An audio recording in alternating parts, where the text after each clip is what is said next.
Hello friends, સ્વાગત છે આપનું મારા રસોડાના કાઠિયાવાડી સ્વાદમાં. હું ભાવનાબેન રાઠોડ. આજે આપણે બનાવીશું સૂકી ચોળીનું શાક. ના બાફવાની ઝંઝટ, ના અલગથી મસાલો કરવાની મહેનત.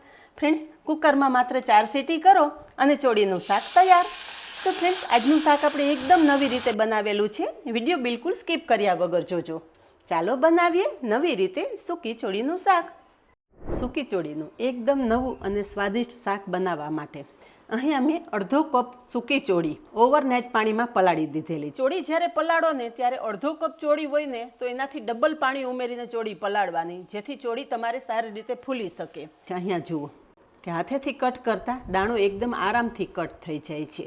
ગમે ત્યારે કઠોળનું શાક બનાવો, પલાળેલું પાણી છે ને કાઢી નાખવાનું, પછી 2 થી 3 પાણીથી કઠોળને ધોઈ લેવાના, પછી જ આ કઠોળનું શાક બનાવવાનું. નહીંતર ઓવરનાઇટ પલળેલું કઠોળ હશે ને તો એમાં એક અલગ પ્રકારની સ્મેલ આવશે, જેથી તમે શાકમાં ગમે એટલા મસાલા ઉમેરશો ને તો પણ તમારું શાક સ્વાદિષ્ટ નહીં જ બને. તો આ ચોળી સાથે આપણે થોડા મસાલા કરી લઈએ.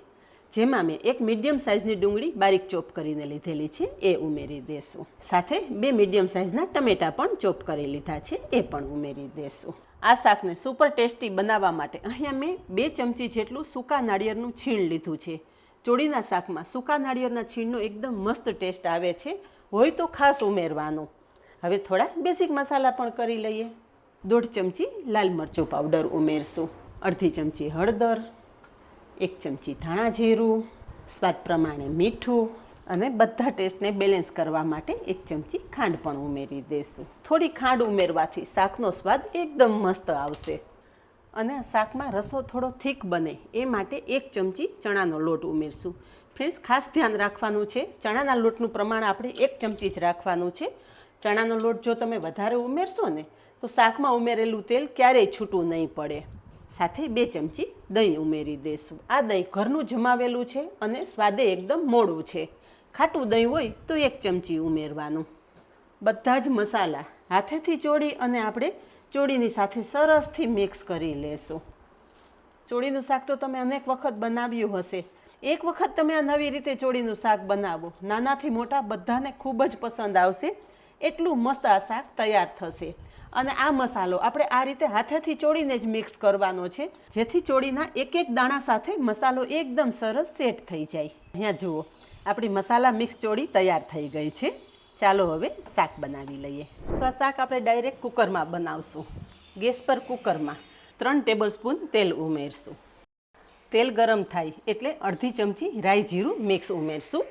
એની સાથે જ 25 થી 30 સૂકી મેથી દાણા પણ ઉમેરી દઈશું.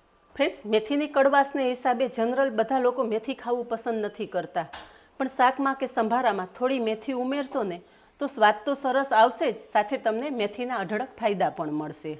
કુકરમાં ઉમેરેલા રાઈ જીરું મેથી થોડા કકડે ને એટલે થોડા ખડા મસાલા પણ ઉમેરી દઈએ. જેમાં મેં 2 સૂકા લાલ મરચાં, 3 લવિંગ, 3 થી 4 ટુકડા તજના અને 1 ચક્ર ફૂલ આ રીતે છૂટું કરી લીધું છે. બધા ખડા મસાલા કુકરમાં ઉમેરી દઈશું. અને એની સાથે જ 5 થી 6 મીઠા લીમડાના પાન પણ સમારીને લીધેલા છે, એ પણ ઉમેરી દઈશું. ચપટી જેટલી હિંગ ઉમેરશું અને તરત જ મસાલા મિક્સ ચોળી ઉમેરી દઈશું.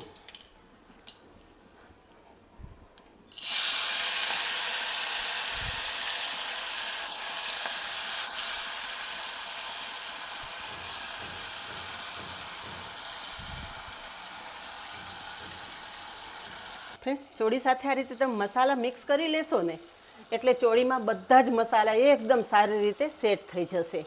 ફ્રેન્ડ્સ, એક વખત આ રીતે તમે શાક બનાવશો ને એટલે તમે સ્પેશિયલ કમેન્ટ કરીને મને જણાવશો કે આ શાક અમને બધાને ખૂબ પસંદ આવ્યું. મસાલા મિક્સ ચોળી છે ને એ આપણે વઘાર સાથે એકદમ સરસ સાંતળી લેશું.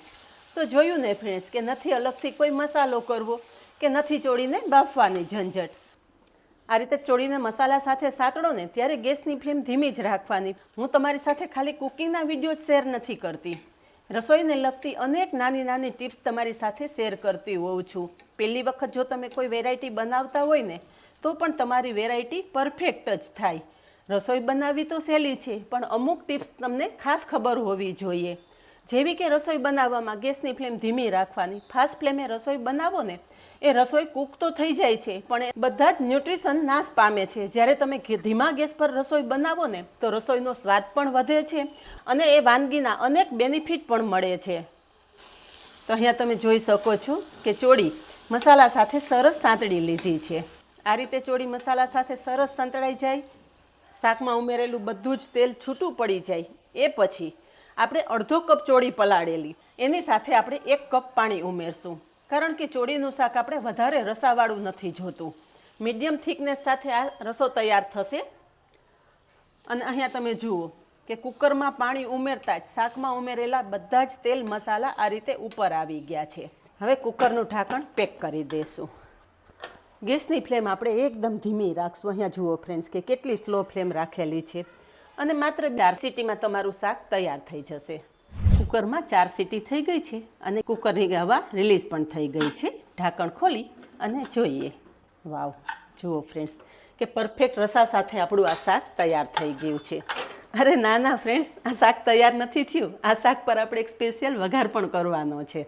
કુકર સાઈડ પર રાખી દઈશું અને ગેસ પર વઘારિયામાં આપણે નાની 2 ચમચી જેટલું ઘી ઉમેરશું. ઉપરથી આ રીતે ઘીનો વઘાર કરશો ને એટલે શાકનો સ્વાદ ડબલ થઈ જશે. ઘી સરસ ગરમ થઈ જાય ને એટલે 6 થી 7 કળી લસણ મેં આ રીતે લાંબી સ્લાઇસમાં સમારી લીધેલું છે. લસણ ઉમેરી દઈશું. લસણ એકદમ સરસ ગોલ્ડન થાય ને ત્યાં સુધી સાંતળી લેશું, જેથી લસણને એકદમ મસ્ત ફ્લેવર આપણા શાકમાં આવે. અહીંયા જુઓ કે થોડી વારમાં આપણું લસણ સરસ મજાનું સંતળાઈ ગયું છે. ગેસની ફ્લેમ બંધ કરી દઈશું. ગેસની ફ્લેમ બંધ કરી દીધા પછી અડધી ચમચી કશ્મીરી લાલ મરચું ઉમેરશું, જેનાથી શાકમાં તીખાશ નહીં આવે પણ શાકનો કલર એકદમ મસ્ત આવશે. બસ તૈયાર કરેલો વઘાર આપણે શાક ઉપર રેડી દઈશું. ચપટી જેટલો ગરમ મસાલો ઉમેરશું અને ફ્રેશ સમારેલી કોથમરી ઉમેરી દઈશું. તો તૈયાર છે એકદમ સ્વાદિષ્ટ ચોળીનું શાક. તો જોયું ને ફ્રેન્ડ્સ, નથી આ શાકમાં તમારે અલગથી મસાલો કરવો, નથી ચોળી બાફવી કે નથી વધારાની કોઈ મહેનત કરવી. તો આજનો વિડીયો કેવો લાગ્યો? વિડીયો પસંદ આવ્યો હોય તો વિડીયોને 1 લાઇક ચોક્કસ આપજો અને આવા જ નવા વિડીયો જોવા માટે ચેનલને સબસ્ક્રાઈબ કરી લેજો અને પાસે રહેલું બેલ પણ પ્રેસ કરી રાખજો, જેથી આવનારા બધા જ નવા વિડીયોની નોટિફિકેશન સૌથી પહેલાં આપને મળે. આજે બસ આટલું જ. મળીએ નેક્સ્ટ વિડીયોમાં. ત્યાં સુધી બાય. Thank you.